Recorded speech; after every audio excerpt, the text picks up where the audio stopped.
Lors de cette fête de Noël, ma sœur a arraché la boîte de peanut butter blossom des mains de ma fille. 2 jours avant Noël, ma fille de 12 ans s'était levée tôt pour préparer ses biscuits au beurre de cacahuète afin de les offrir à tout le monde. Ces mots ont fait pleurer ma fille. Mais cela ne s'est pas arrêté là. Elle a porté la boîte de biscuits jusqu'à la poubelle. Elle a regardé ma fille et a dit froidement, « Fais-les mieux l'année prochaine ». Après avoir dit cela, elle a jeté tous les biscuits restants à la poubelle. Et cette action de ma sœur a brisé notre famille. Avant d'entrer dans les détails, je tiens à vous remercier de prendre le temps de lire mon histoire aujourd'hui. Bonjour à tous. Je m'appelle Eric, j'ai 45 ans. Je travaille comme directeur commercial pour une petite société immobilière à Tampa, en Floride. L'histoire que je partage aujourd'hui s'est déroulée pendant le Noël 2022. Ce Noël-là, notre famille s'est rendue chez ma sœur pour une fête à laquelle elle nous avait invités une semaine plus tôt. Les années précédentes, nous allions habituellement chez mes parents pour fêter Noël. Mais cette année-là, Naomi, ma sœur, a suggéré de changer de lieu, et mes parents et ma famille ont accepté sans rien suspecter. Vers 16h30 cet après-midi-là, j'ai conduit ma femme et mes 2 enfants chez ma sœur. Tout au long du trajet, Anna n'a cessé de montrer des signes d'inquiétude. Anna est ma fille aînée. Elle avait 12 ans cette année-là. Elle était assise sur le siège arrière, les 2 mains serrant la boîte de biscuits contre sa poitrine comme s'il s'agissait d'un trésor précieux. De temps en temps, elle regardait la boîte en soupirant. Je l'ai regardée dans le rétroviseur et lui ai demandé doucement, « Anna, je vois que tu sembles agitée. Qu'est-ce qui t'inquiète, ma chérie ?» Après quelques secondes d'hésitation, Anna a répondu honnêtement, « C'est la première année que je fais des peanut butter blossom. J'ai peur qu'ils ne soient pas bons. J'ai peur que tout le monde les critique. » En entendant les paroles de ma fille, j'ai un peu compris ses inquiétudes. Anna n'apprenait la pâtisserie que depuis 6 mois. Et elle, ma femme, était celle qui passait du temps chaque week-end à lui apprendre à faire différents types de biscuits couramment servis lors des réunions de famille pour cette fête de Noël. Anna avait passé 2 jours entiers à préparer les peanut butter blossom. Après qu'Anna a exprimé ses inquiétudes, j'ai réfléchi quelques secondes, puis j'ai répondu, « Ma chérie, je crois que tout le monde va adorer tes biscuits. Je les ai déjà goûtés. Ils sont délicieux. » Ma femme, qui était assise sur le siège passager, s'est également retournée et lui a dit doucement, « Chérie, tu dois avoir confiance en toi. J'ai goûté tes biscuits. Ils sont merveilleux. Je suis si fier de toi. » Juste après que ma femme a fini de parler, Matteo, notre fils assis à côté d'elle, a immédiatement commencé à encourager Anna. Matteo s'est tourné vers sa sœur, a pris la main d'Anna dans ses 2 petites mains et a dit, « Anna, les biscuits sont délicieux. Pourrais-tu en refaire pour que j'en mange dans quelques jours ? Je pourrais en manger j'en 10. » Ma femme et moi avons souri joyeusement à ce que Matteo a dit. Matteo a 2 ans de moins qu'Anna, mais il est très doué avec les mots et sait comment réconforter les autres. Et il y a une autre chose à propos de Matteo dont je suis incroyablement fier, c'est que malgré son jeune âge, il a le caractère d'un homme véritable. Matteo est toujours prêt à protéger Anna si quelqu'un ose la rendre triste ou lui faire du mal. Après avoir reçu les encouragements de toute la famille, Anna a enfin poussé un soupir de soulagement. Elle a commencé à passer à d'autres sujets. L'ambiance dans la voiture était remarquablement joyeuse. Les rires et les bavardages remplissaient l'air. La musique de Noël diffusée par la radio se mêlait au chant des enfants, et je commençais à imaginer une journée de Noël agréable et significative avec la famille élargie. Mais ce n'était que mon imagination. Je n'avais aucune idée que dans quelques heures seulement, ma fille serait blessée par notre propre sang d'une manière que je ne pourrais jamais pardonner. Vers 17h30, nous sommes arrivés chez Naomi. Dès que nous nous sommes garés devant le portail, j'ai remarqué qu'il y avait déjà beaucoup de voitures familières garées le long de la rue. J'ai réalisé que Naomi avait invité presque tout le monde de notre famille élargie à cette fête. Au moment où nous sommes sortis de la voiture, Anna m'a soudainement pris la main. Sa voix était petite et douce, mais pleine d'inquiétude lorsqu'elle a suggéré que je la laisser la boîte de peanut butter blossom dans la voiture. Elle a dit qu'il y avait trop de monde et qu'elle n'avait pas assez confiance en elle pour apporter les biscuits et les offrir à tout le monde devant une telle foule. À ce moment-là, j'ai dit doucement à Anna, « Ma chérie, c'est une chance pour toi de montrer ton talent à tout le monde. Je crois en toi. » Alès s'est aussi approché de nous, lui a caressé les cheveux et l'a encouragé, « Anna, tu as passé 2 jours à faire ces biscuits. Ne veux-tu pas que tout le monde puisse les goûter? Grand-mère serait si heureuse de manger des biscuits que tu as faits. Matteo se tenait les bras croisés, regardant sa sœur avec une expression déterminée, et a dit, « Anna, tu dois être courageuse. Je serai juste à côté de toi.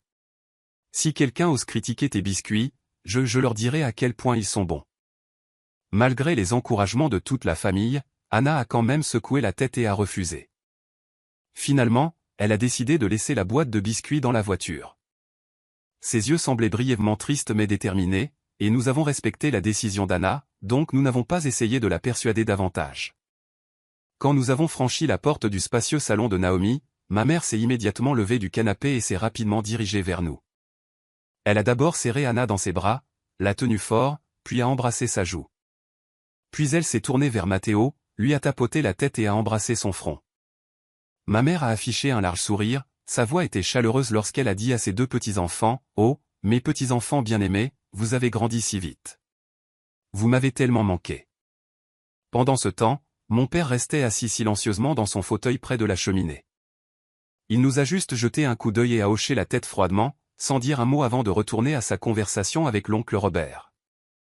Après avoir salué mes parents et quelques autres parents, toute ma famille s'est assise sur le canapé et a commencé à discuter. À ce moment-là, tout semblait paisible et chaleureux comme chaque Noël précédent. Mais je n'avais aucune idée qu'une tempête se formait progressivement dans cette pièce même, et qu'elle allait tout emporter en quelques heures seulement. Environ 30 minutes après l'arrivée de ma famille, la fête a officiellement commencé. Tout au long de cette fête, nous avons vécu des moments de Noël vraiment chaleureux. Nous avons mangé, levé nos verres pour trinquer et discuter avec animation de tout dans la vie. Cependant, il y a eu quelques moments où j'ai dû changer de sujet habilement. C'était quand les parents commençaient à faire trop de compliments à ma famille et à les combler d'attention. L'oncle Robert, assis en face de moi, s'est soudainement tourné et a demandé à voix haute pour que toute la table entende, « Eric, j'ai entendu dire que ton entreprise vient de signer un gros contrat avec un nouveau projet de développement urbain, n'est-ce pas? J'ai entendu dire que le projet vaut des millions de dollars. » Avant que je puisse répondre, Barbara est intervenue avec enthousiasme. C'est vrai. Eric est directeur commercial maintenant. Tout le monde à Tampa connaît son entreprise.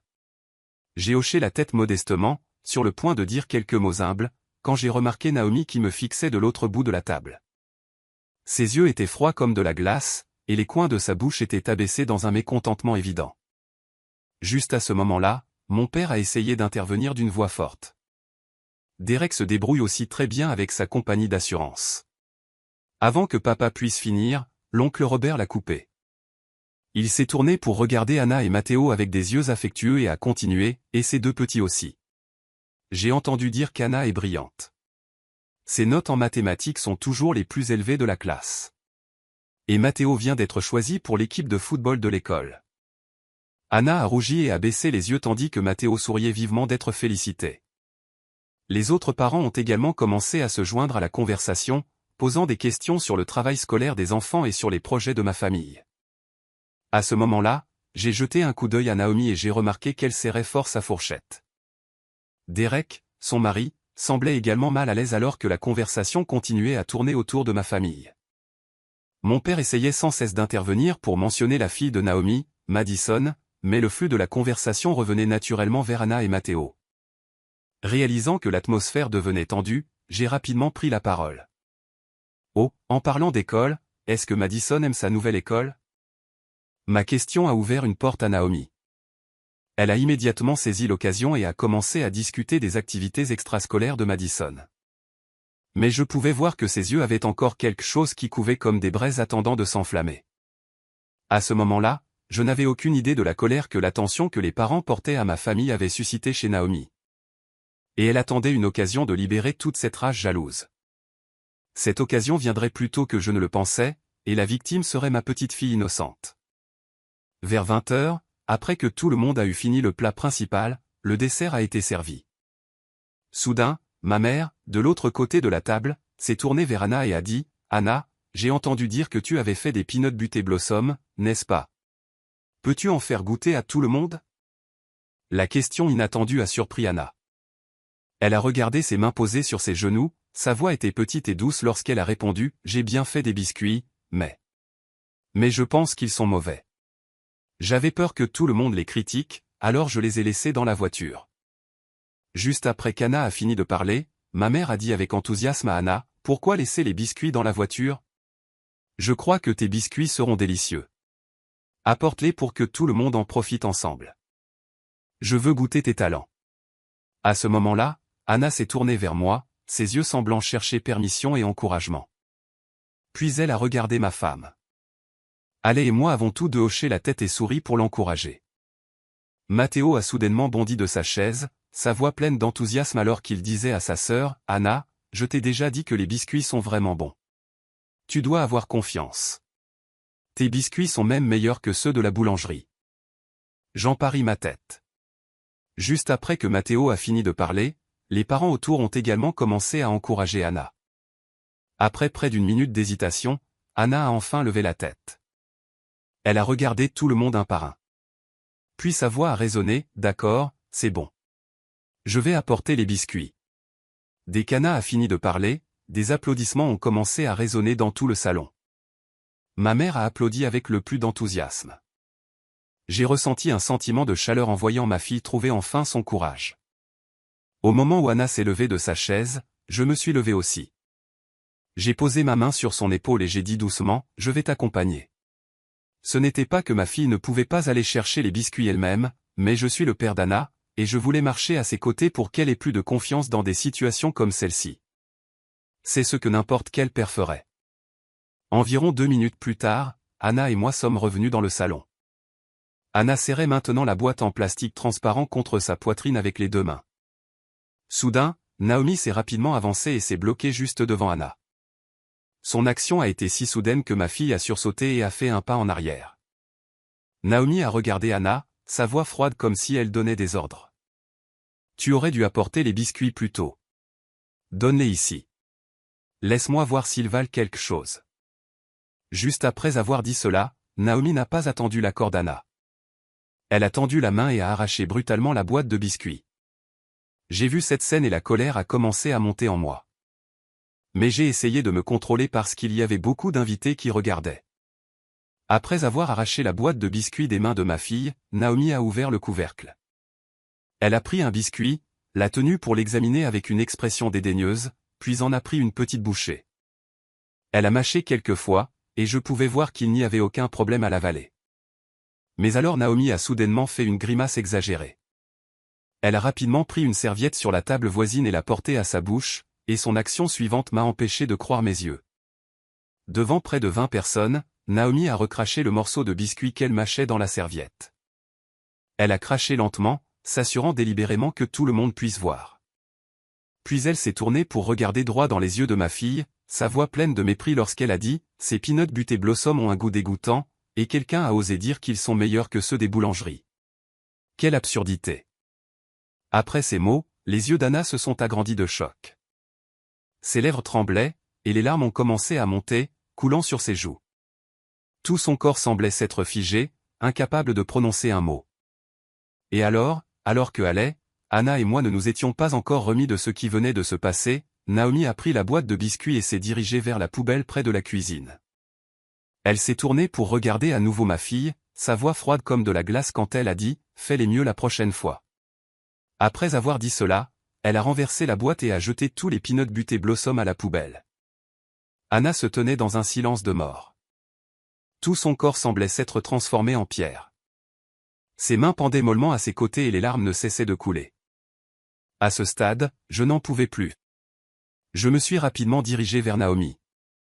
Mes 2 mains étaient serrées en poing. J'ai dit à travers mes dents serrées à Naomi, « Qu'est-ce que tu fous ?» Naomi ne montrait aucune peur. Elle tenait la tête haute, me regardait avec des yeux provocateurs et a répondu, « Tu veux me frapper ?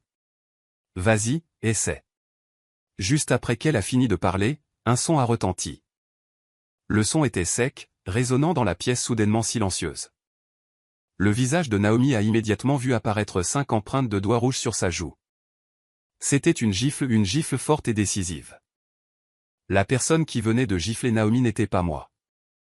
Ce n'était pas ma femme non plus. La personne qui venait de gifler Naomi était Wendy, la femme qui nous a mis au monde Naomi et moi. C'était ma mère. Toute la pièce est tombée dans un silence absolu. Personne n'osait respirer bruyamment. Naomi tenait sa joue, les yeux écarquillés parce qu'elle ne pouvait pas croire que la personne qui venait de la frapper était sa propre mère. Après cette gifle, maman s'est tournée vers moi. Sa voix était calme mais pleine d'autorité quand elle m'a dit « Eric, recule. J'ai mis cet enfant au monde et je ne l'ai pas discipliné correctement. Laisse-moi m'occuper de ça. » Entendant les paroles de ma mère, j'ai hoché la tête en signe d'accord. J'ai reculé de quelques pas et j'ai serré Anna, qui sanglotait, dans mes bras.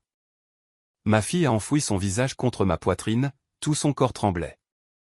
Ma mère était maintenant comme une lionne protégeant ses petits.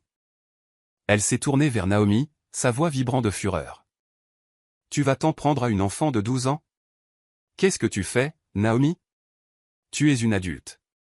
Tu es la tante d'Anna, et c'est comme ça que tu traites ta propre nièce. » Naomi s'était remise de la gifle de maman. Son visage était rouge vif, que ce soit de douleur, de honte ou de colère. Elle a hurlé, « Maman prend toujours le parti de la famille d'Eric.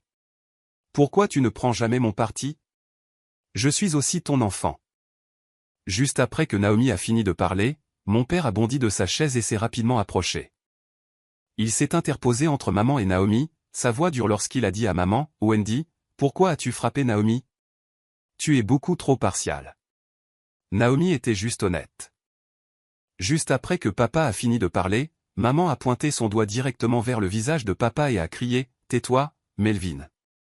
Tu as vu Naomi humilier Anna, mais tu n'es pas intervenu. Tu n'as pas dit un mot. Tu es le grand-père d'Anna, et tu laisses ta petite fille se faire humilier comme ça? Tu es le pire grand-père que j'ai jamais vu. » Mon père ne reculait pas non plus. Il a crié en retour, Naomi essayait juste d'aider Anna. Il n'y a rien de mal à dire la vérité à une enfant. Elle a besoin de savoir que ses biscuits sont mauvais pour pouvoir s'améliorer. Maman a crié à nouveau au visage de papa, sa voix tremblant de colère. Assez, Melvin. As-tu seulement goûté les biscuits d'Anna? En as-tu goûté ne serait-ce qu'un morceau avant d'oser dire qu'ils sont mauvais? Seule Naomi ici a goûté les biscuits d'Anna, puis les a recrachés et les a tous jetés à la poubelle. Tous les autres ici ne les ont même pas essayés. Mon père refusait toujours d'admettre qu'il avait tort. Il a continué bruyamment, pas besoin de goûter pour savoir qu'ils sont mauvais. Tu n'as pas vu que Naomi a dû recracher ce morceau? S'ils étaient bons, pourquoi aurait-elle dû cracher? Les paroles de mon père à ce moment-là ont fait que plusieurs parents n'ont plus pu se contrôler. L'oncle Robert a dit à mon père, Melvin, je suis honnête. Qu'est-ce que tu fais? Tu es le grand-père d'Anna et tu prends le parti de la personne qui harcèle ta propre petite fille. Barbara a également pris la parole, sa voix dure. Naomi, je suis vraiment déçu par toi. Anna n'a que 12 ans et elle a passé 2 jours entiers à faire des biscuits pour les apporter ici. Même si les biscuits n'étaient pas bons, tu n'as pas le droit de traiter Anna de cette façon. Une autre parente, tante Linda, la sœur cadette de ma mère, s'est également levée pour protester. Elle a dit à Naomi, « Naomi, ton comportement aujourd'hui est vraiment honteux. Tu es une adulte qui se comporte ainsi envers un enfant. » Entendant les critiques, Naomi a hurlé, « Vous êtes tous à une fête dans ma maison. C'est ma maison. Je ne vous inviterai plus jamais à des fêtes ici. Sortez, vous tous. » Les paroles de Naomi ont mis les proches en colère. Oncle Robert a répondu froidement, « Ne te donne pas la peine de nous inviter. Je ne remettrai plus jamais les pieds dans cette maison. » Les autres parents ont également commencé à se lever, ramassant leurs affaires et se préparant à partir. Personne ne voulait rester dans cette maison une minute de plus. La fête de Noël s'était transformée en désastre. Ale et moi nous préparions aussi à partir. Je tenais toujours Anna dans mes bras, essayant de la consoler. Ale tenait la main de Matteo d'une main et posait l'autre sur mon dos. Mais c'est alors que ma mère nous a tous surpris une fois de plus. Alors que quelques invités s'étaient déjà dirigés vers la porte, le cri de Naomi a soudain retenti, faisant s'arrêter et se retourner tout le monde. Naomi regardait vers ma mère, sa voix hurlant d'horreur, « Maman, qu'est-ce que tu fais? Pose ça. Les biscuits sont sales. Tu es folle? » Nous avons tous tourné les yeux vers ma mère. Ma mère se tenait à côté de la poubelle. Dans sa main se trouvait un biscuit de Peanut Butter Blossom. Elle venait manifestement de ramasser ce biscuit dans le tas que Naomi avait jeté à la poubelle. Le biscuit était encore intact, le chocolat Hershey's Kiss toujours posé soigneusement sur le dessus. Et puis, avant que quiconque ne puisse dire quoi que ce soit d'autre, ma mère a porté le biscuit à sa bouche et en a pris une grande bouchée. Elle mâchait lentement, tranquillement, comme si elle savourait le plat le plus délicieux de la terre. Tout le monde restait dans un silence de mort, incapable de croire ses yeux. Naomi s'est précipitée, pleurant et suppliant, « Maman, recrache-le. Les biscuits sont sales.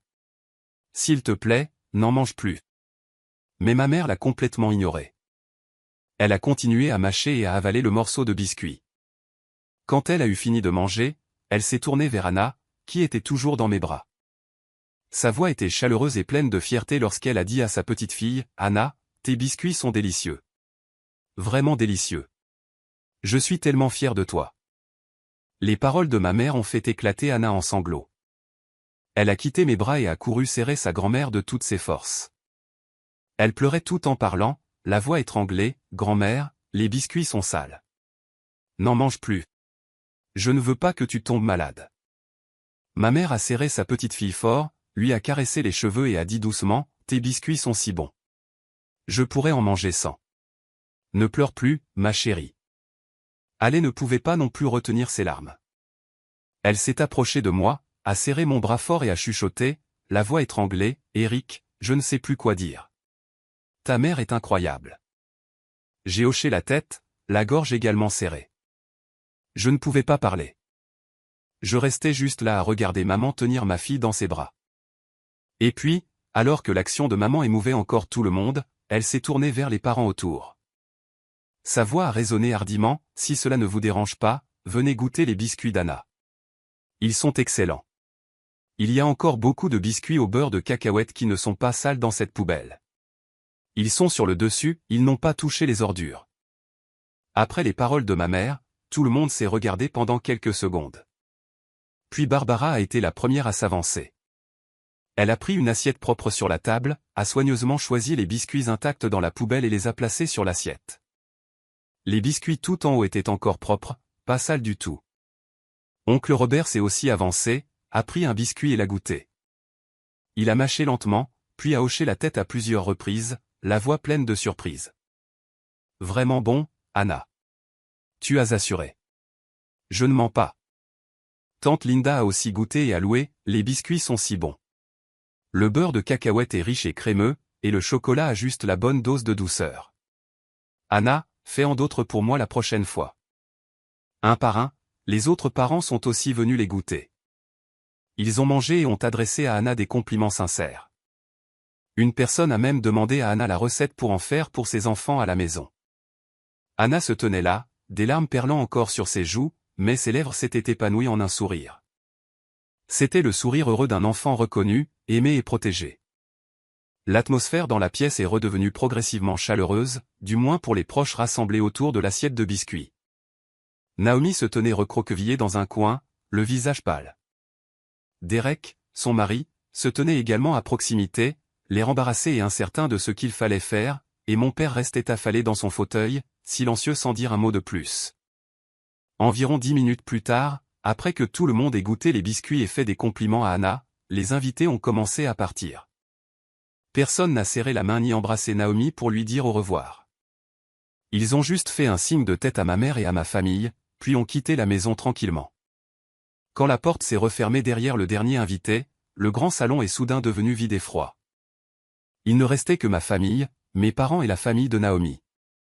Je me tenais au milieu du salon en regardant mon père assis dans son fauteuil en fronçant les sourcils, puis Naomi debout, recroquevillée à côté de son mari. La colère en moi ne s'était toujours pas calmée. J'ai pris une grande inspiration. Puis je me suis avancé devant Naomi, je l'ai regardée droit dans les yeux et j'ai dit, chaque mot étant clair, « La dette de 2019. Tu as 30 jours pour me rembourser. » Mes paroles ont fait sursauter Naomi. Elle a hurlé, « Eric, tu es pathétique. Tu me réclames de l'argent pour te venger, n'est-ce pas? Tu n'as pas le courage de me frapper, alors tu utilises l'argent pour me torturer à la place. » Je suis resté là, totalement impassible face à ces accusations. J'ai répondu froidement, « C'est le prix pour avoir blessé Anna. Tu devrais être reconnaissante d'être une femme. Si tu étais un homme, je t'enverrais à l'hôpital pour un long séjour. » Mon père a bondi de son fauteuil à ce moment-là. Il a pointé son doigt vers mon visage et a dit, « Eric, tu ne peux pas exiger de l'argent aussi urgemment. 30 jours? Comment Naomi peut-elle trouver 200 000 $? Tu accules délibérément ta sœur. » Après que mon père a fini de parler, je me suis tourné vers lui.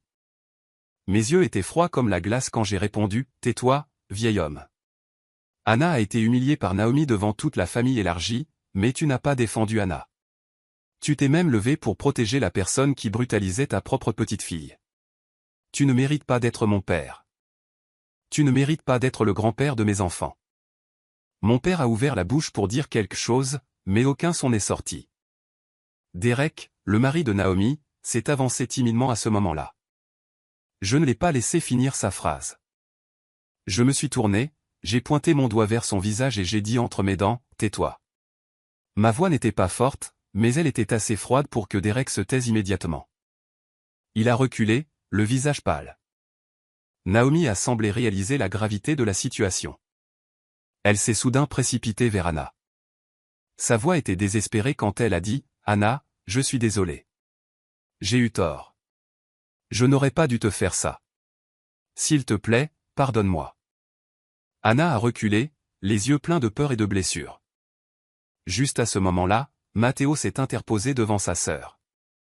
Il n'avait que 10 ans, mais se tenait là avec l'allure d'un homme protégeant sa famille. Sa voix était ferme, chaque mot clair, « C'est la dernière fois que nous venons chez toi. Tu as fait du mal à ma sœur. Je ne te pardonnerai jamais. » Nous avons tous été surpris par les gestes et les paroles de Matteo. Après avoir dit cela, Matteo s'est retourné, a saisi fermement la main d'Anna et l'a entraînée hors de la maison. Anna s'est laissée emmener par son frère, sans jamais regarder en arrière. Alem m'a regardé et a hoché doucement la tête. Nous comprenions tous les deux qu'il n'y avait plus rien à dire ici. J'ai pris la main de ma femme et je l'ai tirée pour suivre nos 2 enfants. Alors que je n'avais fait que quelques pas vers la porte, la voix de ma mère a résonné derrière, « Eric, attends que je vienne avec vous. » Je me suis arrêté et je me suis retourné. Maman ne m'a pas suivi tout de suite. Au lieu de cela, elle s'est dirigée vers Naomi. Quand elle n'a plus été qu'à un pas de Naomi, ma mère s'est arrêtée. Sa voix était froide quand elle a demandé, « Naomi, pourquoi as-tu blessé Anna comme ça? Donne-moi une seule raison. » Naomi a regardé maman. Elle a hésité quelques secondes, puis a avoué en pleurant, « J'étais jalouse. Pendant toute la fête, j'ai vu la famille d'Eric recevoir de l'attention et des compliments des parents, mais personne ne prêtait attention à ma famille. J'étais jalouse d'eux. » Cette réponse nous a tous stupéfiés. Juste parce qu'elle était jalouse des compliments que les parents faisaient à ma famille, Naomi avait eu le cœur de blesser une enfant innocente de 12 ans. Je ne pouvais pas comprendre sa psychologie. Ma mère est restée là silencieuse un moment, regardant Naomi avec des yeux déçus. Puis elle s'est détournée sans dire un mot de plus à sa fille.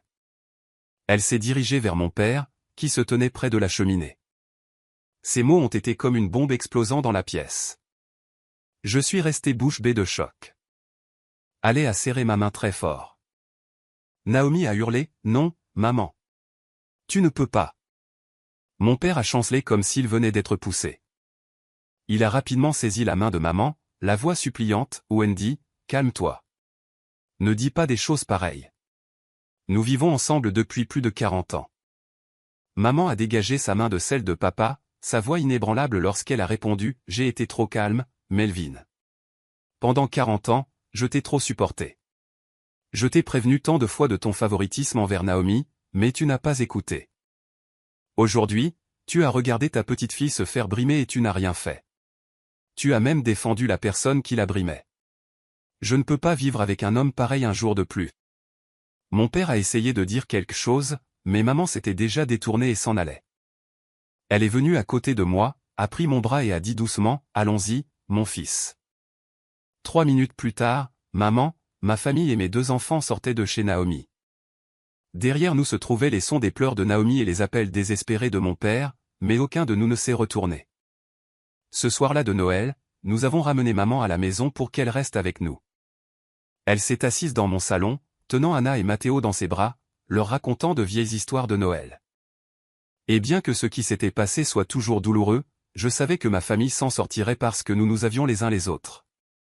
2 jours après la fatidique fête de Noël, mon avocat a envoyé une lettre de recouvrement de créances à Naomi par la poste. Les 200 000 $ étaient le montant que j'avais prêté à la famille de Naomi en 2019 pour acheter leur maison actuelle. À l'époque, Naomi et Derek n'avaient pas assez d'argent. Ils étaient venus me demander de l'aide. Elle avait promis de rembourser en 1 an. Mais une année a passé, puis 2 ans, puis 3 ans, et elle n'a pas remboursé un seul dollar. Je ne l'avais pas exigé non plus car je savais que sa famille avait encore des difficultés après la pandémie, et Derek avait perdu son emploi pendant un certain temps. Je voulais attendre qu'il soit plus stable. Mais après ce qui s'est passé ce soir-là de Noël, j'ai décidé de reprendre tout ce qui m'appartenait. Pas à cause des 200 000 $, mais parce que je voulais que Naomi comprenne que chaque action a des conséquences. Exactement un mois après l'envoi de la lettre de recouvrement, j'ai reçu 200 000 $ transférés sur mon compte. Je venais de recevoir une notification froide de dépôt d'argent apparaissant sur l'écran de mon téléphone. Mes parents ont officiellement divorcé 2 mois plus tard. Après plus de 40 ans ensemble, ils se sont séparés tranquillement. Selon un accord conclu entre les avocats des 2 parties, les biens ont été divisés équitablement en 2. Après le divorce, maman a utilisé sa part de l'argent pour acheter une petite maison de 2 chambres près de la mienne, à seulement 5 minutes à pied. Elle a dit qu'elle voulait être proche de ses petits-enfants pour les regarder grandir chaque jour, et nous avons accueilli cela avec tout notre amour. 3 ans ont passé depuis ce Noël fatidique. Anna a maintenant 15 ans. Ma fille est devenue une jeune femme belle et confiante. Les larmes de ce soir-là de Noël il y a longtemps sont devenues une motivation pour elle pour faire plus d'efforts chaque jour.